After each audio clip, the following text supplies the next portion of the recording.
의원님들이 이제 제가 계속 토론하겠습니다 했더니 계속 진행하는 건 줄 알고 앉아 계셔가지고 마무리 인사를 못하고 나가셨는데 예 다음에 2주제로 또 토론을 하겠다 이런 제 말씀이었습니다.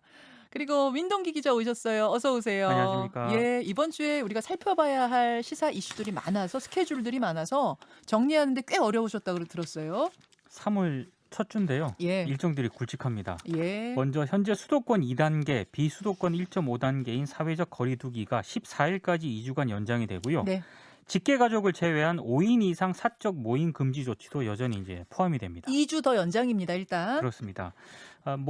거리두기를 완화를 하게 되면은 재확산 가능성을 배제할 수 없다는 게 방역 당국의 설명인데 오늘 또 보수 단체의 3.1절 집회도 예정이 돼 있잖아요. 뭐 소규모로 산발적이라고는 합니다만 한다고는 하는데 좀 우려되는 대목이 좀 그러게요. 제기가 되고 있습니다. 그러게요. 조심해야 됩니다. 정치 일정도 참 많죠. 오늘 특히 많습니다. 더불어민주당 서울시장 최종 후보가 결정이 됩니다. 네. 어제 오늘 권리당원과 일반 시민들을 대상으로 ARS 투표를 진행을 하고요. 네. 지난 26일하고 27일 있었던 권리당원 온라인 투표와 합산해서 후보를 선출을 하거든요.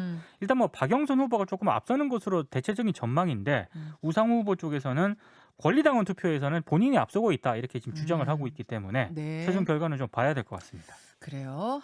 안철수 금태섭 후보 단일화 결과도 나오죠? 오늘 나옵니다. 양측이 여론조사를 통해서 더불어민주당 후보에 맞섰을 때 누가 더 경쟁력이 있느냐 이걸 이제 물어가지고요. 네. 이 결과를 토대로 단일 후보를 결정을 하게 되는데 4일 결정되는 국민의힘 최종 후보와 야권 단일 후보를 놓고 자리를 이제 겨루게 됩니다. 4일 국민의힘은 4일에 후보가 최종 결정이 되는데 오늘은 토론회 한다면서요. 오늘 일정이 이제 마지막 합동 토론이거든요. 네네. 이 합동 토론을 끝으로 서울시장 국민의힘 경선 일정은 마무리가 되는데요. 내일하고 모레 진행하는 여론조사 결과를 토대로 4일에는 최종 후보를 발표할 계획입니다. 그래요. 오늘 살펴봐야 될 뭐 문화 이슈 같은 것도 있습니까? 제가 이제 주목하는 그런 이슈인데요. 제78회 골든글로브 시상식이 한국 시간으로 오늘 오전에 열립니다.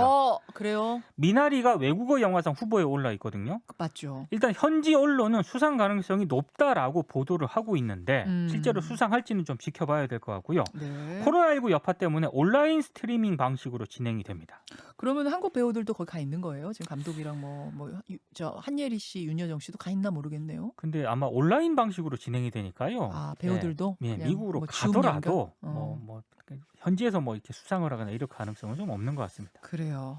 좋은 소식 들려오기를 좀 기대하면서 네. 화요일로 넘어갈까요? 4차 재난지원금이 19조 5천억 정도로 발표가 되지 않았습니까? 네. 그래서 이제 내일 국무회의 의결이 되고요. 목요일에 국회에 제출이 되는데 일단 더불어민주당은 4차 재난지원금 규모에 대해서는 19조 5천억 정도라고 하고 있는데 플러스 알파가 될 가능성도 일단 예고를 하고 있기 때문에요. 이 네. 상황을 좀 지켜봐야 될 것 같습니다. 사실 굉장히 큰 돈이에요. 엄청나게 큰 돈이죠. 지금 가덕도 신공항을 최소 7조 5천억, 최대 28조 원 얘기하고 있잖아요. 네. 28조면 진짜 어마어마하다 막 이러고 있는데 지금 4차 재난지원금이 19조 5천 플러스 알파니까. 추경안 굉장히 큰 포함된 거긴 돈이에요. 합니다만 네. 어마어마한 금액입니다. 이렇게 되다 보니까 결국 증세가 필요하지 않느냐, 이 증세론 쪽으로 이야기가 옮겨가던데. 외국에서도 일단 증세 얘기가 나오고 있기 때문에 예. 우리도 결국에는 그 추세로 가지 않겠느냐라는 전망이 나오더라고요. 그렇죠. 이것도 여러분 이번 주에 화두가 될 것 같습니다. 증세. 이것도 네. 기억하세요.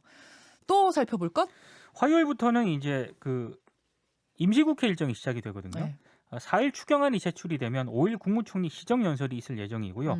아무래도 재난지원금 규모의 심의가 좀 관심이 집중이 될 것으로 네, 보입니다. 네. 국민의힘 쪽에서는 일단 위기 극복에 초점이 맞춰져야 한다는 데는 공감을 하고 있습니다만 추경 편성에 대해서는 일단 비판적이거든요. 구체적인 심사에 있어서는 난항이 예상이 되고 있습니다. 그래요. 화요일 또 있어요? 아니면 넘어갈까요? 화요일은 일단 넘어가는 게 좋겠습니다. 수요일로 가죠? 수요일은 일정이 좀 별다른 일정이 없고요. 목요일로 이제 바로 넘어갈 건데요. 일정이 별게 없는 날도 있네요. 있습니다. 목요일로 가죠. 목요일에 국민의힘 서울시장 최종 후보가 목요일에 발표가 됩니다. 아무래도 오세훈 전 서울시장하고 네. 나경원 전 의원이 접전을 벌일 것으로 보이고요. 예. 국민의힘 부산시장 최종 후보도 목요일에 발표가 되거든요.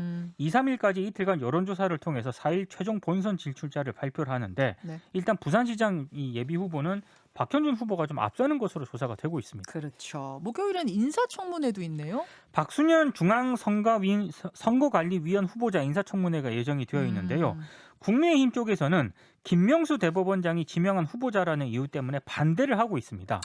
뭐 인사청문 절차를 거부하겠다는 입장까지 밝힌 상태이기 때문에 인사청문회가 순조롭게 진행이 될 것 같지는 않습니다. 그래요. 전국 법원장 회의도 목요일에 열리지 않습니까? 김명수 대법원장의 이른바 임성근 부장판사 탄핵 관련 거짓 해명 논란 이후에 예. 첫 공개 일정이거든요. 김 대법원장이 야당 의원들의 대국민 사과 요구에 검토하겠다고 언급을 한 적이 있기 때문에 네네. 실제로 사과를 할지 여부가 주목이 되고 있는데요.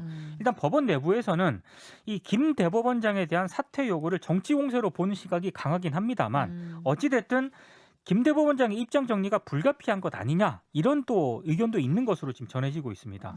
그래서 실제로 사과 요구를 할지 이것도 좀 주목을 해봐야 될 것 같습니다. 그래요. 금요일, 뭐 토요일 어디로 갈까요? 금토도 별다른 일정이 없고요. 목요일에 좀 주목할 만한 일정이 하나 있습니다. 예. 금융감독원이 옵티머스 펀드 최대 판매사인 NH투자증권하고요. 네. 수탁은행인 하나은행에 대한 2차 제재심의위원회를 여는데요. 예. 일단 이들 금융사에 대한 징계안을 사전 통보를 했습니다.